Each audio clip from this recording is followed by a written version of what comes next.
first talk this evening is from Colin from Malt, all about maximising efficiency and getting the most from your ingredients.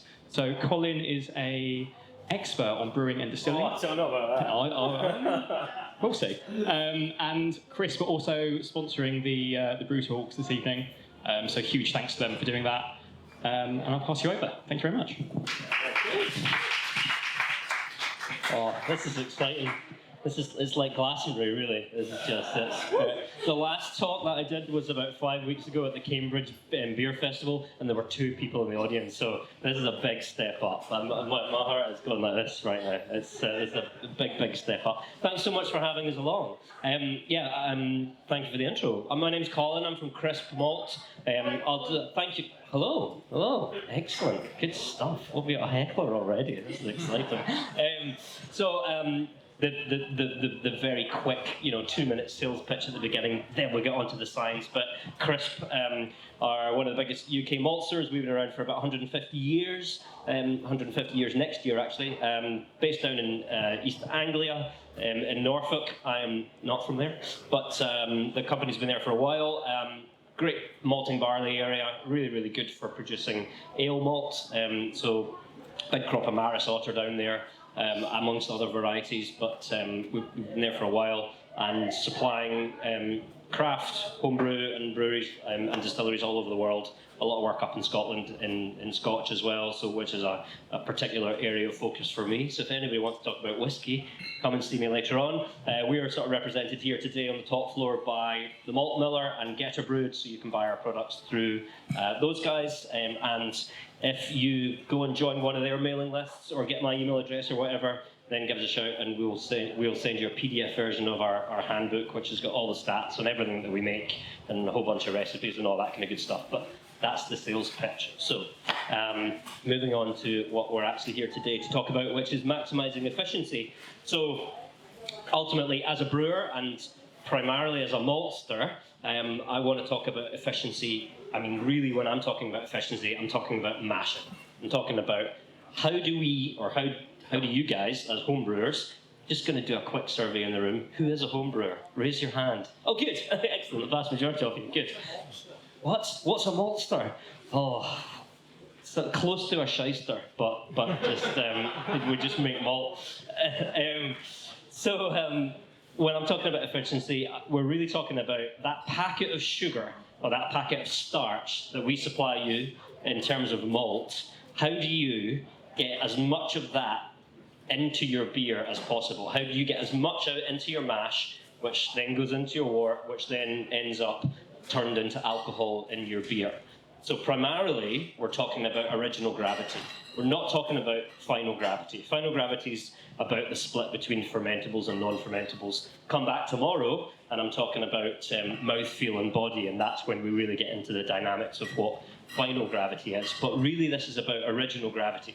So, do you ever get to look at a certificate of analysis? A really exciting bit of information. Well, I mean, in something like our malt handbook, you would get a table of statistics looking something like that, and in the UK units you would have an extract value.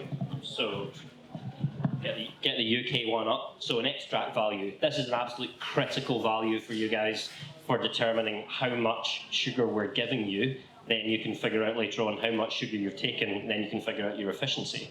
The first thing I would say is make sure you know what your extract in the malt is, then measure it in your brew, and then you can calculate your efficiency. So it's a simple calculation of we're giving you a certain amount, figure out how much you got out, and then what efficiency your brew house is sitting at. I would hope it would be upwards of 75%, 80%, something like that for a standard ABV beer. Round about that area, you're doing quite well. So just very quickly, if you don't know what extract is, then we're talking about the sugar, or the starch rather, that makes up most of that malt kernel. We quote it in a figure called LDK, litres degree per kilogram. So if you were to put 1 kilo, so how does it work out? As a good example, let's say you were to put 1 kilo of malt into 10 litres of water, and it had an LDK of 300, then you're going to get 1030 OG. That makes sense? All good? Okay. That's what extract is. And that's that starch element. So how do we, or rather how do you, get the maximum amount out? So first of all, I'm going to work with a couple of assumptions. I'm going to assume that you're working in the UK with well-modified malt. Now, I'm not going to go into what modification is in any great detail, but ultimately, if you're buying malt from a reputable maltster, there are many others besides Crisp, but you buy from Crisp, that'd be great. Then we have modified the malt. We've made the starch very accessible to you in the mash. If you buy it from Germany or buy it from the US, it might be quite a different beast. So British barley, grown in East Anglia, grown in the Cotswolds, grown up in the north of Scotland, is very modifiable for us. We can put it through the germination process and we can break down all that complex structure and provide you with a very, very easily accessible parcel of starch and enzymes, because that's ultimately what malt is. A bit of husk on the outside, packet load of starch, and a bunch of enzymes that you can use those enzymes, then release that starch and turn it into sugar or extract. Okay, so that's one assumption that I'm working with. Okay, the other is that you're using enough malt in your mash to have enough enzymes kicking about as well. So if, for example, you were making a beer that had 80% black malt in there, why you would do that, I have no idea. But just for argument's sake, it's your first brew and you've never made beer before and you're going to do 80% black malt. It's not going to work. And the reason it's not going to work is because black malt doesn't have any enzymes in it. So you need enough pool of enzyme kicking about to be able to actually convert starch into sugar that can then be translated into alcohol. So that's another assumption that I'm working with. The next assumption I'm working with is that you're in a temperature range of mashing where you're not going to kill those enzymes.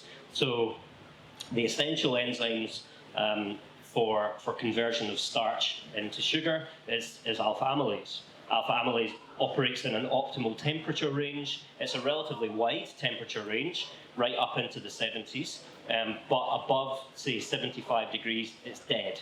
So if you decide that you want to mash in at 75 degrees or higher, it's not going to work, and you're not going to convert starch into sugar.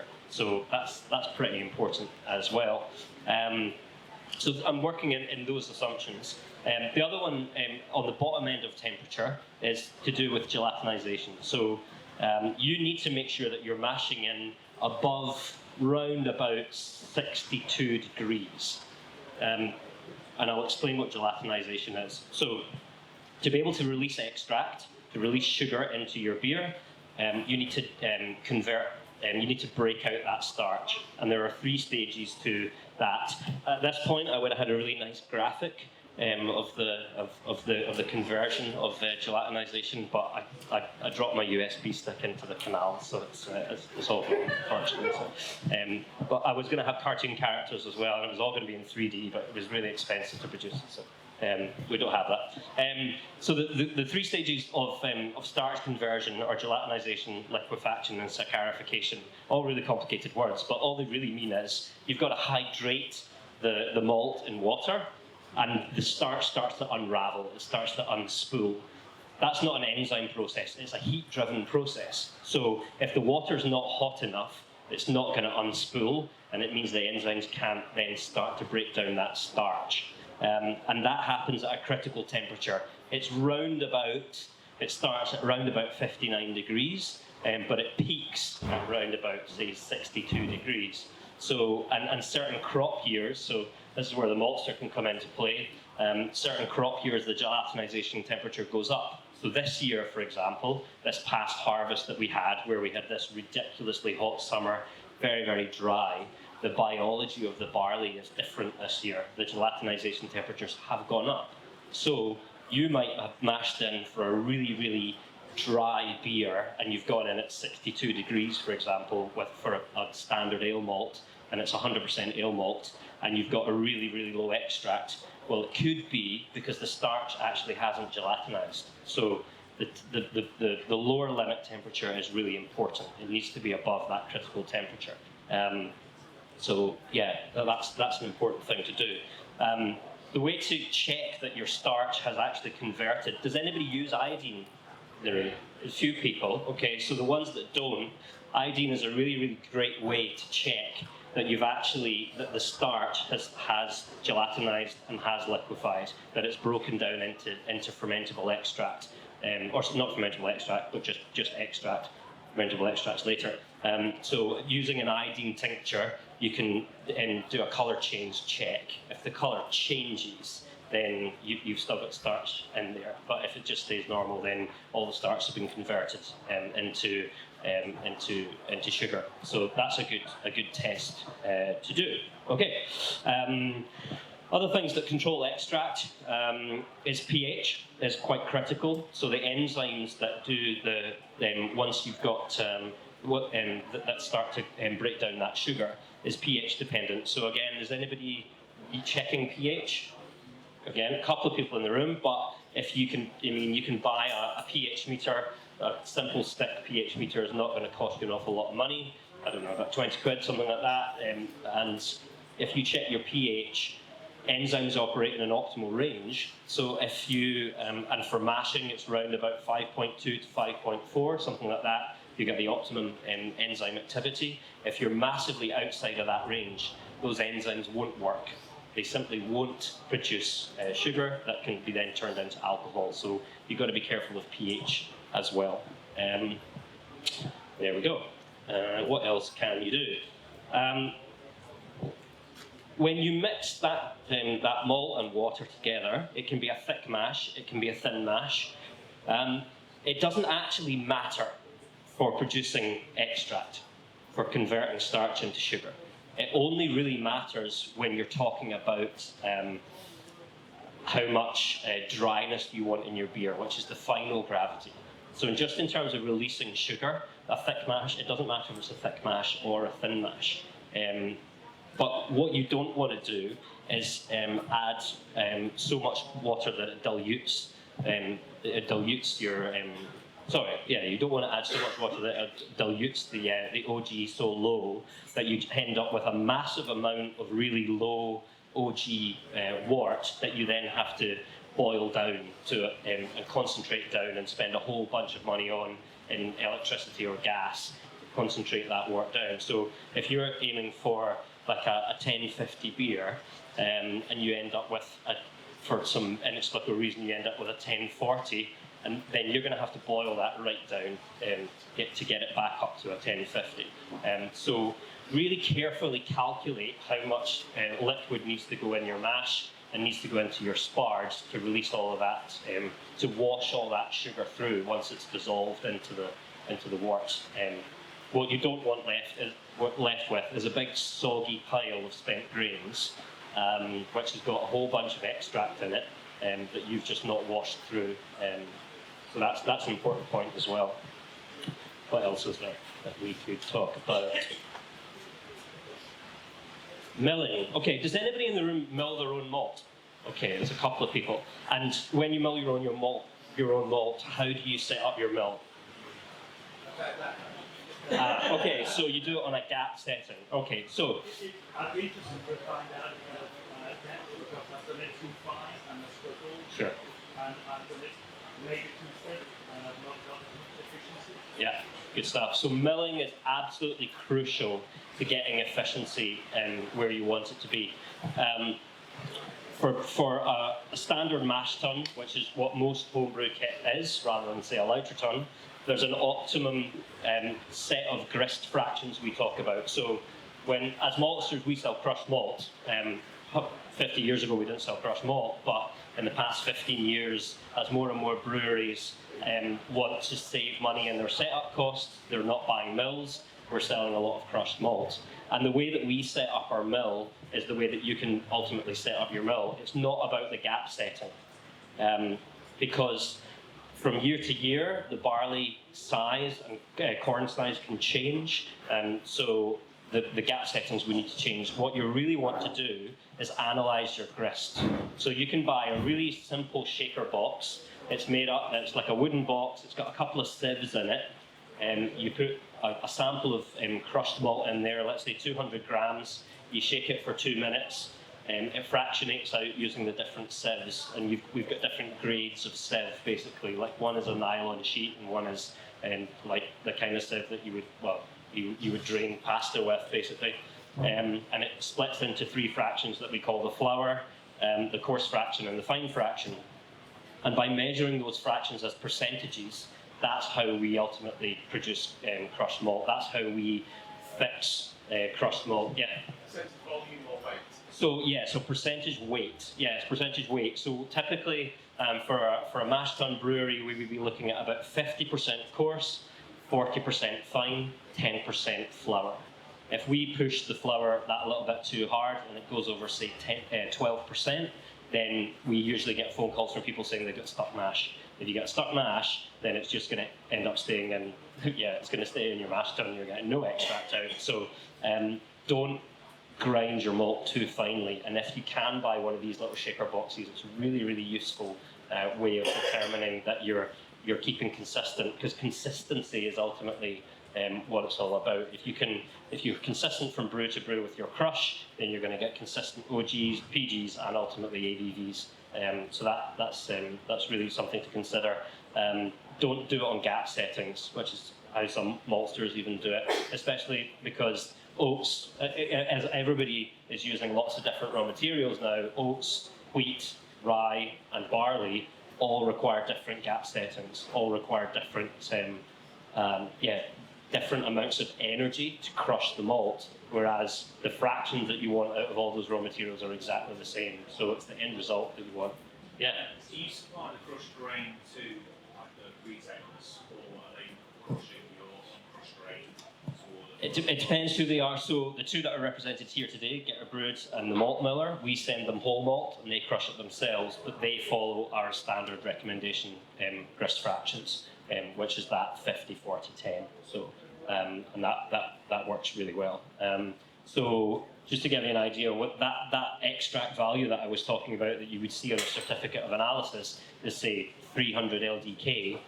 We arrive at that value by doing a mash in the lab. It's not because we analyse the grain itself. We produce a wort. We brew, well, we don't quite go to the level of brewing beer, but we produce a wort. And the way that we do that is that we grind it through a specific mill setting in the lab, and then we mix it with water. We cook it at 65 degrees for an hour, and that gives us, and then we measure the OGE using something slightly more sophisticated than a hydrometer, but it's effectively the same as a hydrometer.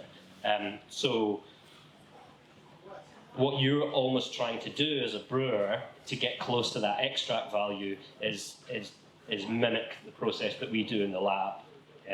So you're never going to get as fine as we do, but if you can get close, then it's going to work out quite well. We also measure the extract of the crushed malt that we send out. And so, say if our best ale malt was 300 LDK, our crushed malt is usually about 295. So if you should be able to get to very, very high efficiencies using that standard crushing technique. So either buy pre-crushed malt from a maltster or a homebrew shop or an online retailer, or crush it yourself. But when you crush it yourself, just always check that you've got the right grist fractions. The other thing I would say is don't over-sparge, don't mix up your grains too much in the mash tun. Because what you're going to do there is, ultimately with a mash, you want the bed to float. If the bed's not going to float, it's going to collapse down onto the plates, and you're going to end up with a stuck mash. What else can I say? If you're using a lot of oats, so any IPA is tremendously popular just now, you want to make sure that you open up the filtrability of the bed. If you're doing just 100% malted barley, go with a coarse grind. But if you've got lots of oats in there that don't have husk, then you really need to open up that bed using hulls, for example, rice hulls or spelt hulls or oat hulls. So does anybody use those kind of things in their beers? Yeah. So they're super popular, and the reason for that is because it increases filtrability. It allows pathways, it allows the wort to flow through those pathways.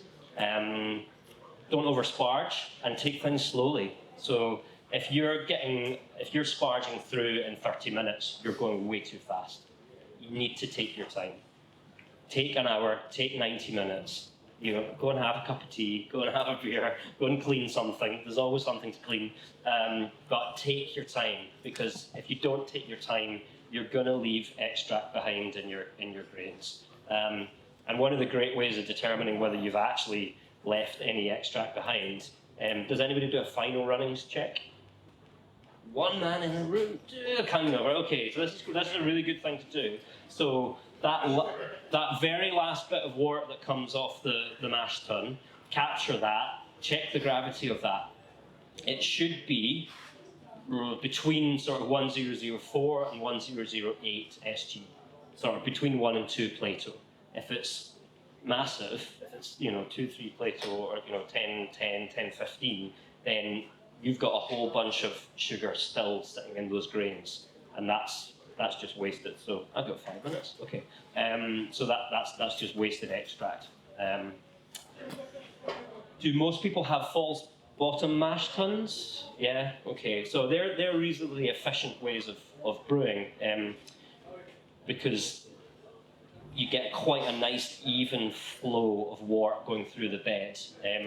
The homebrew kit that I used to have had like a domed kind of thing over the outlet, which was a total nightmare because it meant that wort ended up getting sort of stuck in the corners of the mash tun. So mash tun design is really important for extract as well. So try and use something that's got a false floor, that's got a reasonably sized plenum area in it, and try and make sure that you wash your grains evenly as well, or else you'll get channeling, and you just simply the sparge water will just go poke a hole through, and you won't get the stuff around the sides.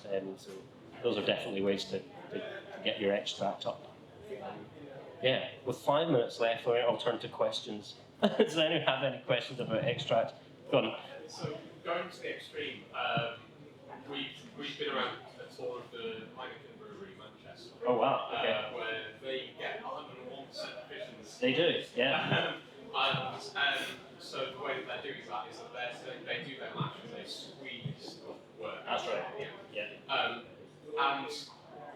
I just wonder if there's any sort of disadvantages to that, because common knowledge is that if you go too far with your mash, you end up getting tannins out of the husks, and that leads to more flavours. So, if you are taking it to the extremes, are there any sort of things to really worry about?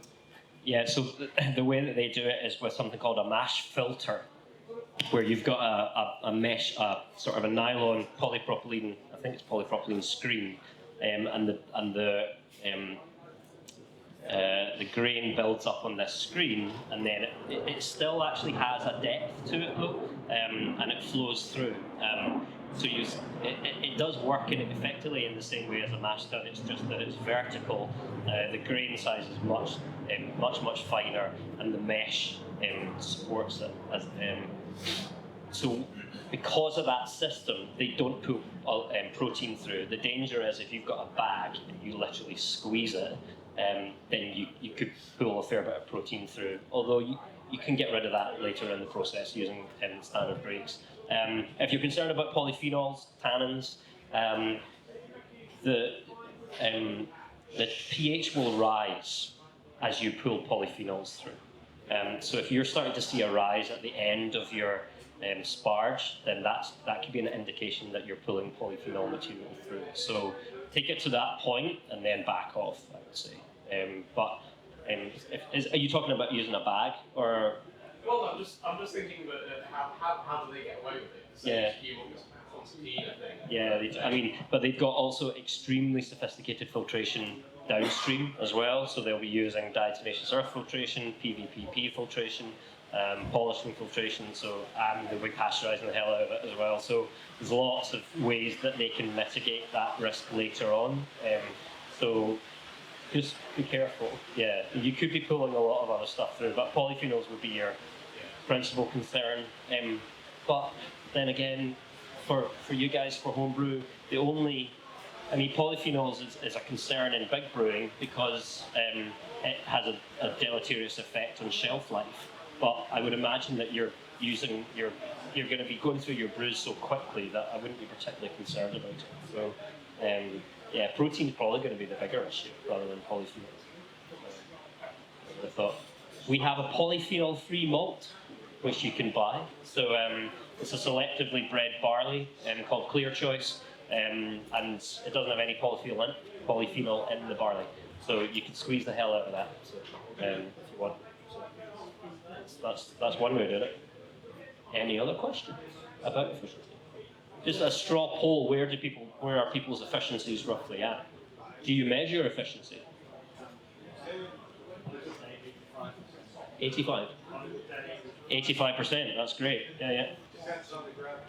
Depends on the gravity. Yeah. If it's a big beer, then it's going to be lower. Yeah, because I was talking about dilution earlier on, so you don't want to dilute it out. But there's probably still a fair bit of sugar in there. So do a party guile. Just take some more off and make another beer.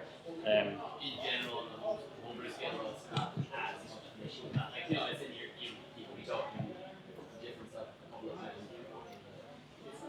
Yeah, absolutely. Yeah, sure. You might not be worried about it, but I suppose my opinion of it is that you've spent the money. You know, you might as well get the sugar out the other side. So, yeah. Cool. Well, any last questions? All good? Oh, sorry. Yeah. Yeah. One of the things we were talking about before was the gelatinization temperature. Yes. You don't want to go below that. Yeah.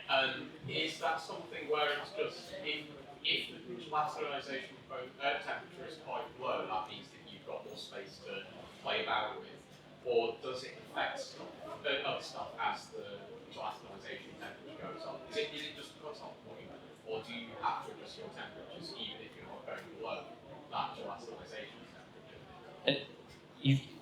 As long as you hit your gelatinization temperature, everything else should just work. So yeah, it's purely to do with we don't really truly understand why the temperature changes from season to season. It's to do with the way that the amylopectin and the amylose is actually like spooled up. Some years it just requires more energy. Really, it requires more energy to hydrolyze that starch, and we don't really know why. But it does. It can change from year to year. Good. All right. There we go. If you want to talk efficiency or anything else, then come see us. Yeah. Thank you very much.